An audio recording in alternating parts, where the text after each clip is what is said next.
So, welcome to the last day of week of prayer, and I want you guys to click the link in the comments for the Kahoots. So go ahead and click that. Thank you. Thanks for joining us for the last day of week of prayer.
Hello, kids. We're here with Dr. Adrian Cotton, and we're going to ask him some questions about coronavirus and his experience. And first of all, I'm not going to call you Dr. Cotton. You're Adrian to me. But on a personal note, this man helped save my wife from dying a couple of times. So, yes, he did. He was humble, and he'll say no, but that happened. He was in the room when she stroked out, and I lost it, and he calmed me down. So I may have saved your life a couple times, not yeah, hers. that's Other people did probably that. true. I was freaking out pretty bad, but anyway, tell us what you do and your position at the hospital. So I trained in internal medicine and, quotes, used to take care of patients. About 3 years ago, the hospital asked me to help out with medical operations. So my official title here is Chief of Medical Operations. And basically what I do is the Dean of the School of Medicine is the Chief Medical Officer for the hospital. She, her name is Dr. Tammy Thomas. She also has multiple other responsibilities. So I spend the majority of my time kind of running the hospital side of things from the physician side of it, from the physician's perspective. So I interact with hospital administration and physicians in trying to make the hospital run more efficiently for patient care, et cetera.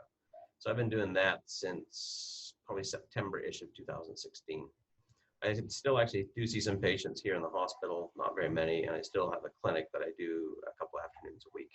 So I'm not completely administrative at this point. Okay. So Being in your position, I'm going to go off our questions a little bit. You saw this coming for quite a while, correct? What did the hospital and you guys do to prepare and plan for what's going on now? Yeah, so we're actually pretty fortunate here at this organization. There's a lot of people that kind of keep an eye on things that are going around the world, and so we also have a group of people that are very, very good at planning. So even though kind of most of this hit the probably second week of March or so, we were actually having meetings back the first or second week of January on a weekly basis about the coronavirus and planning for things that could potentially be coming up with it. Obviously, at that point, we didn't know very much about it. We know a little bit more now. We still don't know a lot about this, but we certainly know more than we did back in January. So we were having weekly meetings back in January and February on plans for what we think we might need to do as an organization, how we're going to get equipment and other things like that. And then in March, when this sort of kind of got a little bit more intense and the county health departments and the governor and the president, everybody got a little bit more involved in this, we went to meetings and we I peaked out at specifically coronavirus meetings from an administrative perspective 4 a day, 7 in the morning, Wow. 8 in the morning, 8:30 in the morning, and 4:30 in the afternoon, of varying lengths of those. Spent the rest of my days basically doing other coronavirus meetings, but those were kind of the big administrative type ones where we would meet with Dr. Hart and Mr. Heinrich and Mr. Wright and Helen Staples Evans, kind of the people that truly run the hospital. So we sort of knew this was coming, and some people will say, well, that actually didn't come. But from all that, we certainly learned a lot about how to plan for things, potentially for the future. I think we may have gotten more benefit from learning about how we would respond or how we could respond than we actually needed to respond to. So you're saying it hasn't been as bad as it was expected to be? So what the governor asked us to do, not just us, but all hospitals, was to ramp up to at least 150% of your bed capacity. So the main adult hospital here has about 300 beds. So basically, he said, you guys need to make sure you can get up to 450 beds minimum to be able to take care of patients. So we went through different surge plans for both our intensive care unit and having ventilators available. So we have about 112, between 96 and 110 ICU beds in the organization. When I say organization, I'm talking about the adult hospital right now, not the children's hospital. And so we managed to come up with a plan to get up to about 210 ICU beds available. And we basically could get ourselves unlimited for regular beds in using two areas that are not typically used to see patients. One is the Drayson Center. We came up with a plan to set up the Drayson Center, never had to do it, fortunately. The second was actually in one of the parking lots, set up a plan to be able to see patients, put beds and everything in there. Again, fortunately, never had to do that. The other thing that happened is, though, that also the Surgeon General recommended that we cancel all emergency surgeries. All non-emergency surgeries. So around March 17 or 18, we basically shut down surgeries other than highly urgent or emergent surgeries. And what we found over the next, between March and now, is we went from a hospital that generally had 330 patients in it a day down to a hospital that had 160 patients in it a day. We went from closing down an entire campus of ORs and 2 outpatient OR areas down to just 2 OR places. So even though we were asked to be very ready with the potential to take care of lots of patients, it actually never materialized. The maximum number of patients we ever had in the hospital that were either COVID positive or suspected COVID probably peaked out around 40 to 42, of which most of those were suspect. The number of patients we had that were actually COVID positive peaked out at around 24. So very, very small numbers. Even though, again, we were asked to prepare for 450 patients that were COVID positive, I think we peaked out at 24. The reason why we had up to 40 initially with the rule outs is the amount of testing that was available was minimal. And even now, it's not as ideal as it could be or should be, but we're able to take someone. So if Joey, you come in and I think you have COVID, back in the early part of March, it would take me somewhere between 2 and 5 days to figure that out with the tests that were available. We can now answer that within usually the same day or the next day at the latest now. So if you test negative, then I move you out of our quote special rooms and put you back in a regular room. Okay.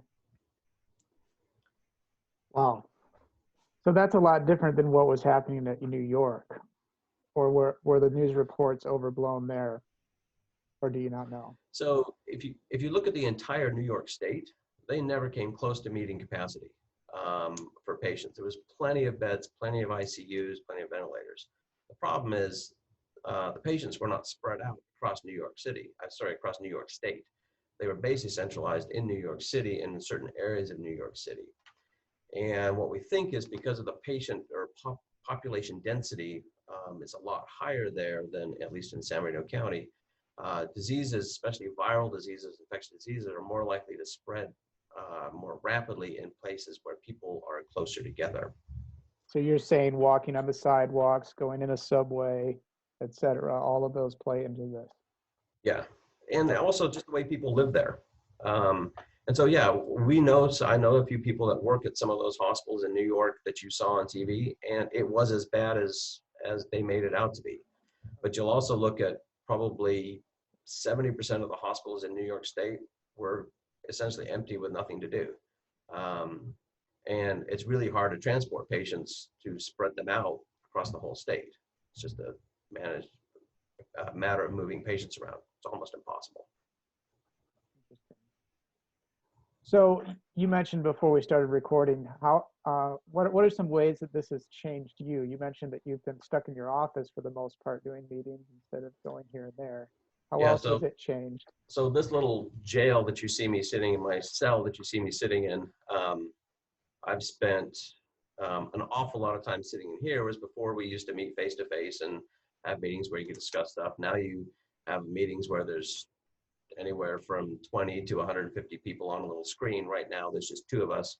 And anytime you go anywhere, you get to put on something like this, where if you're old like me and you can't hear very well, then you can't hear anything because you can no longer lip read. So everybody's voices are muffled and you can't hear anything. The nice thing about these is as you guys are all aware, you've been doing Zoom meetings, they have little chat boxes so you can type stuff in for people to see and hear. But I do spend a lot of time now sitting here rather than interacting with people. So it's really changed how much I interact with people. The more you sit in a room like this, the more you actually eat. It's a bad thing. So it's Zoom and consume is the latest line for that. But I think, the social interaction and meeting people certainly changes how meetings go. And how conversations go. Yeah, I agree with that. I miss being in the classroom as opposed to being on meetings. Give us a positive and a negative from this whole experience so far. So positives, we've learned a lot about how we respond to disasters in the future and disasters now. And there's different kinds of disasters. So we've certainly learned a lot about our capabilities, our capacity, how people interact with each other. I've learned a lot about how certain people act under stress. Some people handle it very well. Some people do not handle it very well. Other positives from an outpatient healthcare perspective, we've changed dramatically.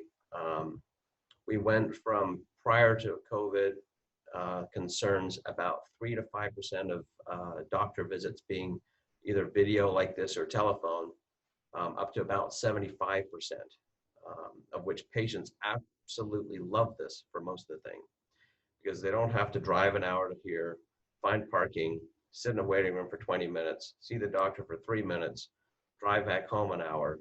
So they're saving lots of time. And a lot of physician visits you can do via video and conversation like that. So positives are, we learned a lot about how this organization can respond very quickly. We've learned a lot about how to take care of patients in different fashions than we have. The negatives, is a financial devastation to healthcare in the U.S. With the inability to run at full speed is very, very bad. The other negatives, we've had to do things like limiting visitors. So if you're a COVID patient, you get 0 visitors, period. And Loma Linda's motto is to make man whole and whole person care. It's hard to do that when people are isolated so much.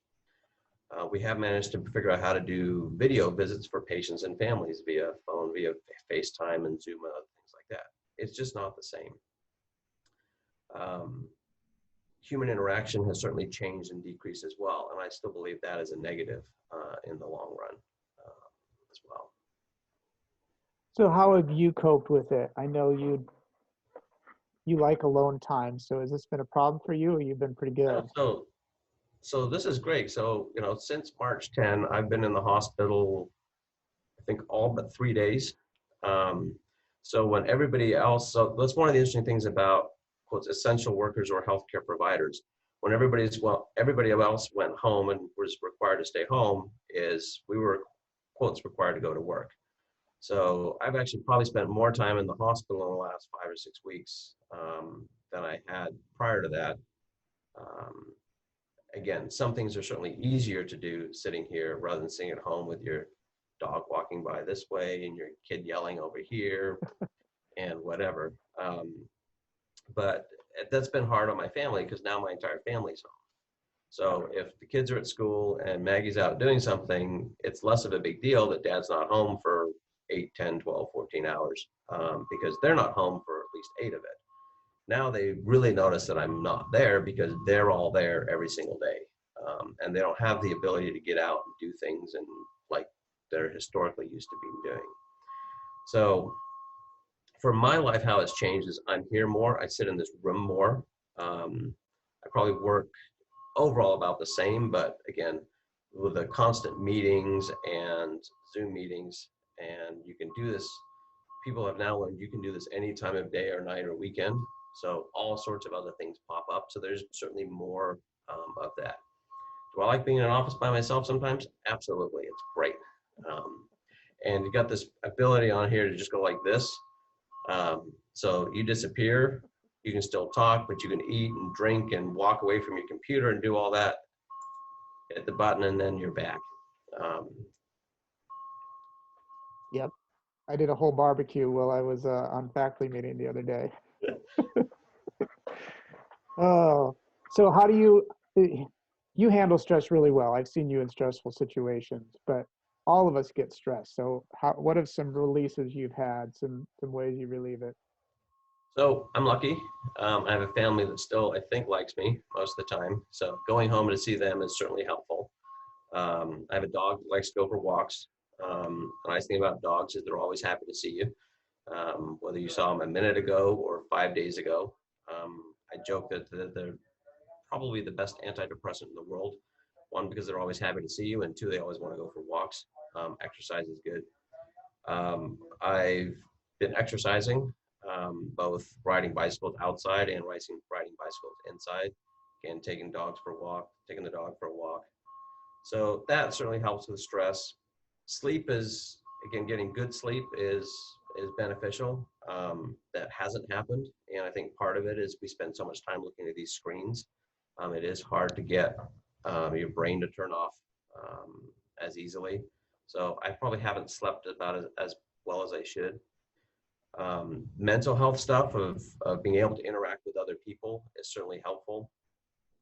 I think one of the other things that people have struggled with is most of us either attend Sabbath school or church on a regular basis. That has been taken away from us, and I think that is very, very difficult.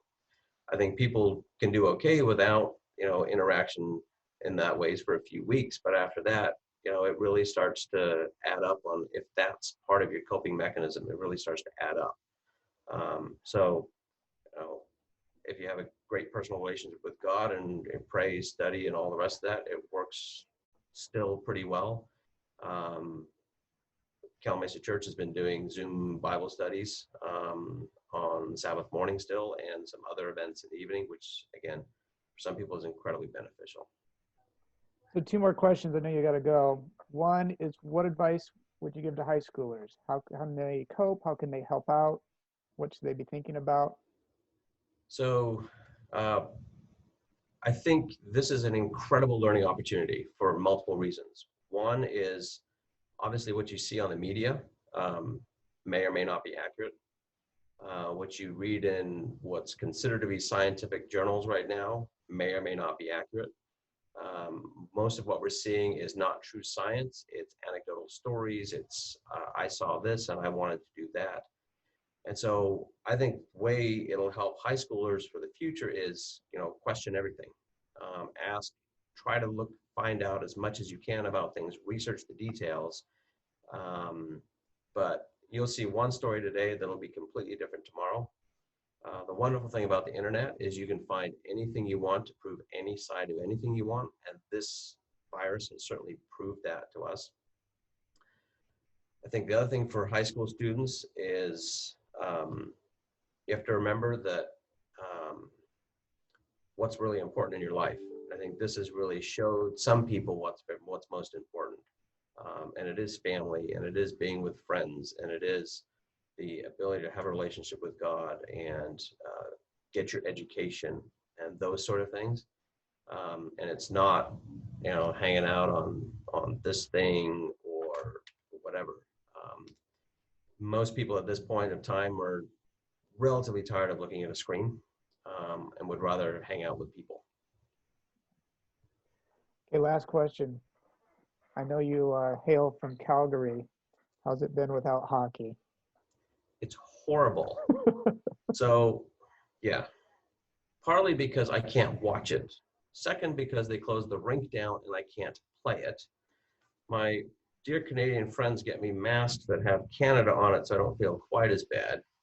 I threatened to come to work one day in a full hockey helmet instead of a mask because that would be my coronavirus protection. My boss said I should. I didn't actually do it. And part of my exercise is we have a stationary bicycle at home, and I used to ride that in the evenings watching hockey games. Now they're all old recorded hockey games, not quite as good or as interesting, and I've seen most of them in the past. Okay, so what's your go-to? If you're going to go to an old game, is it Gretzky? Is it who do you want to watch? So anything Calgary Flames or Team Canada. Okay. Yep. Very good. Hey, Adrian, thank you so much for being willing to interview and taking the time to do this. Thank you, Mr. Stefan. Enjoy teaching your classes. I will. Thanks. You are not hidden. Never been a moment you were forgotten. You are not hopeless. Though you've been broken, you're innocent, stolen. I hear you whisper underneath your breath. I hear you SOS, your SOS.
So for people that don't know you, can you tell me a little bit about yourself and what you do?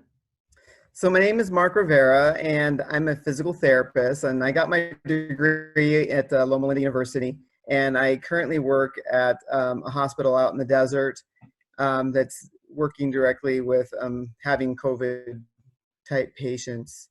So what we're doing with those patients is some of them have been to the point, sick so to the point that they're very weak. So they've wanted us to come in and start seeing those types of patients to get them stronger. So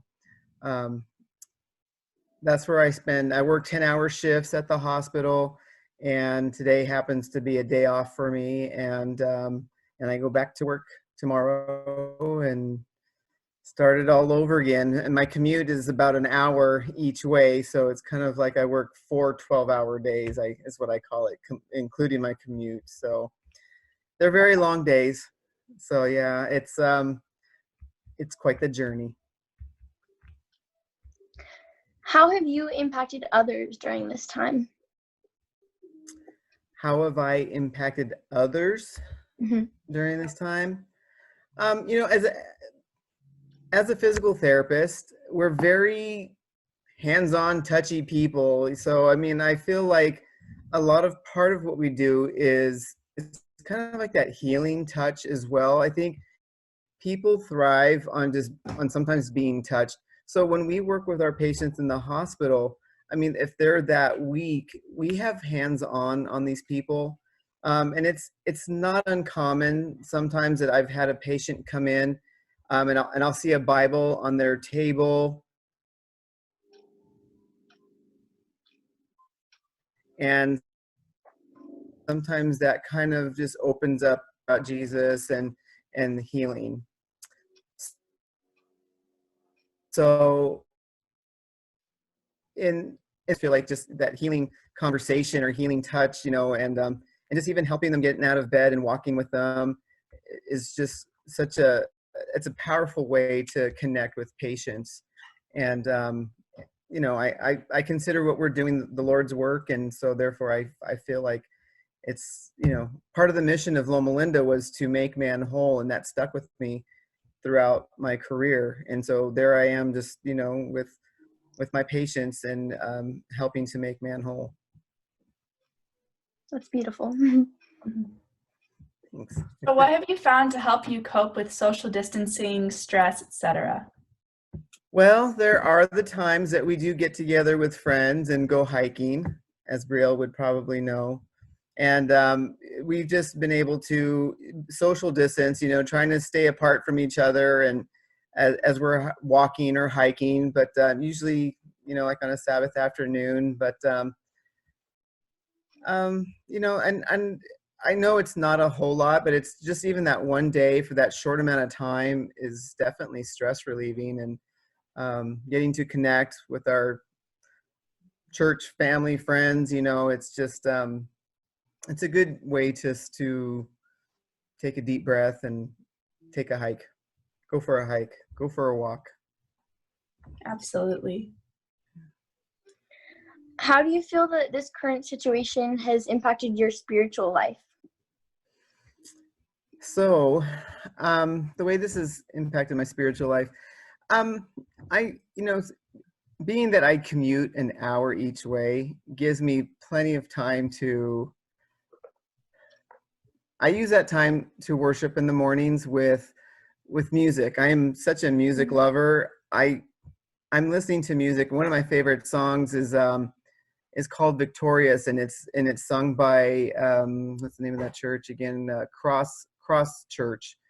It's not related to Crosswalk or anything like that, but it's Cross Church. And that song Victorious, man, I can't sing, so don't ask me to sing. But that song to me is very powerful. I mean, it's if I can't even think of the lyrics right now without singing, but to me, music, that hour commute, it's just me and God in the car, and I feel like that's my opportunity to connect with Him and talk with Him, and I do think about a lot of my patients who, you know, there's some that ask to be prayed for, and so I gladly pray for them in my car ride home if I get to see them again, hopefully. So I'm usually trying to spend my time worshiping that way in the car, and it's a peaceful time when you have an hour to yourself. Are there any things that have that are new about your spiritual life from this situation?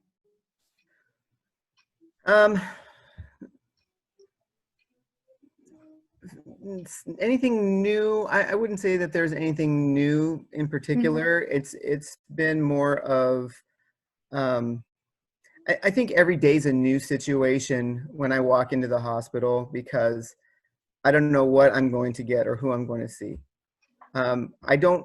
We're taking turns rotating, seeing these patients so that not one person's only exposed to them all. So I don't know what I'm going to find when I come into work the next day. I don't know if I may get a chance to go see COVID patients or regular patients, but we're prepared. We're prepared for these patients. It just turns out to be, that I feel like I'm in a very safe environment at the hospital because we do have all of our equipment. But yeah, anything new per se, I wouldn't say there's nothing new except for just keeping up the faith, keeping up, whenever you feel weak, it's always kind of like I'm in the elevator going to go see the most difficult patient, for example, and I'll just say, Lord, be with me. This patient's so difficult. It's going to test my patience, and this is going to be a challenge. So what has helped you have a positive outlook through this all? The big positive outlook, I definitely would say, we get to look at the stats of what's going on in the hospital with this COVID. Currently, we had yesterday a total of 15 positive patients in-house. But on the stats, it shows, that we've tested so many thousands, and so many thousands are negative. So at this point, for that area, I really feel like, God's looking out for us, and not everybody is positive. So I think, again, the way the media kind of portrays things, that we're always talking about the deaths, but they don't talk about the negatives, the negative patients. And there's thousands of negative patients who've been tested. So I do feel like there is some type of light at the end of the tunnel here with all of this going on. So I definitely feel very, time's happy. We dropped down to 5 at one point, but we came back up to 15. But, emotions kind of go up and down with it too. You can feel that with fellow coworkers that are, they're happy when they see the numbers go down, and then all of a sudden it comes back up, and then they get sad. So, I think as long as we're maintaining at a certain lower level, I think we're doing pretty good as far as that's concerned. From your medical perspective, what are some things that you think high schoolers can do to help out during this time?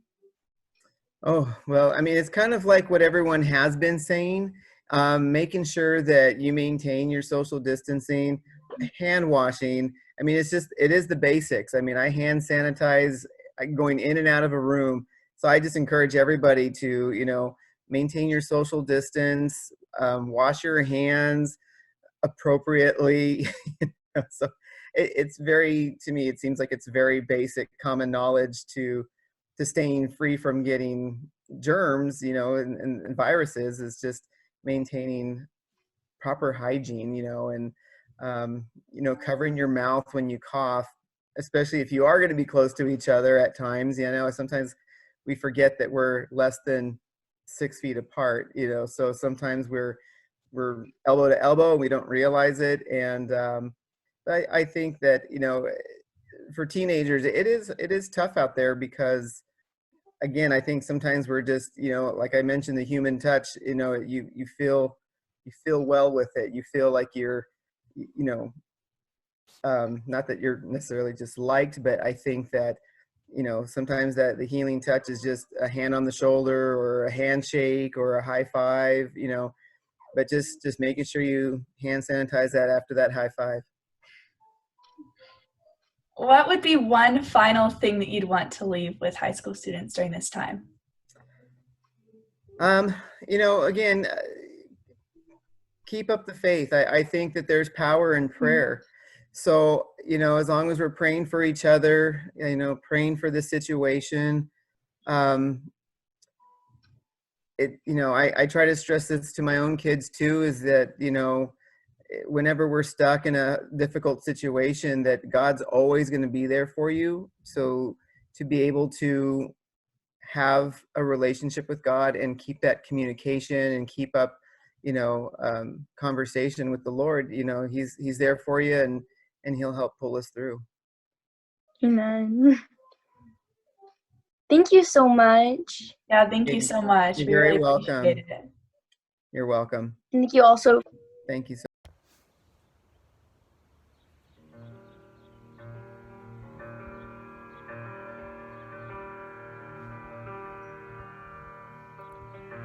Through the darkness, through the fire, through my wicked heart's desire, your love remains.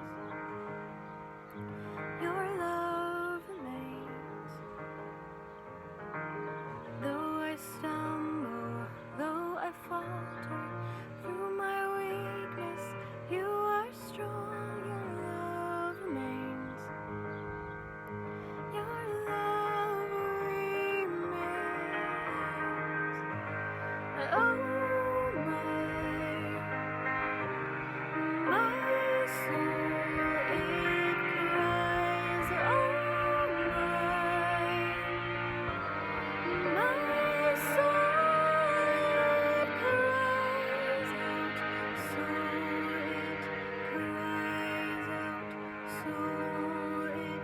cries out. So it cries out.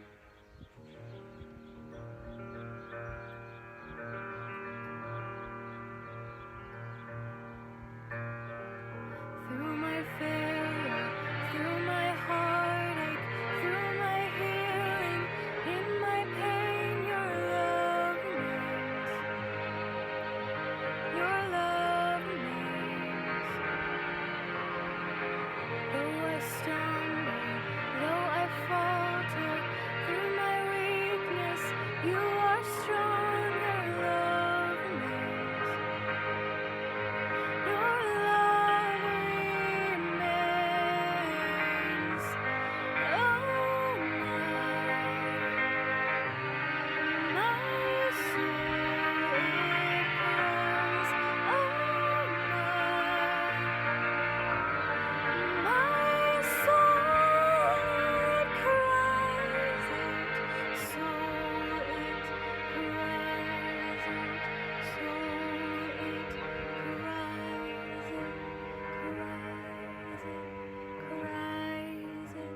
cries out. Today I just wanted to share with you my favorite verse.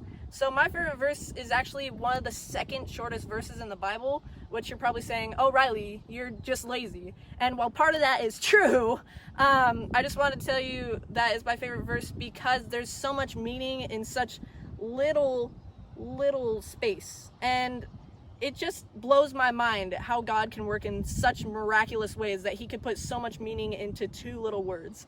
Those two little words that I'm talking about is rejoice evermore. That's 1 Thessalonians 5:16.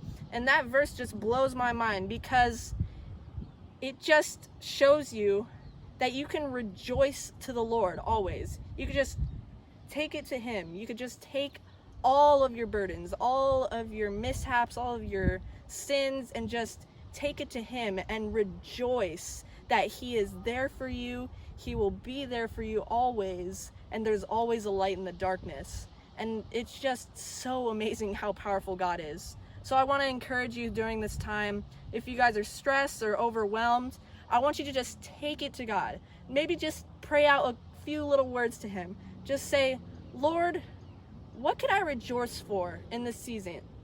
You know, I want to know what you have for me, to rejoice in this season, because he is the light in the darkness. He's the one that's going to bring all of your burdens away from your life.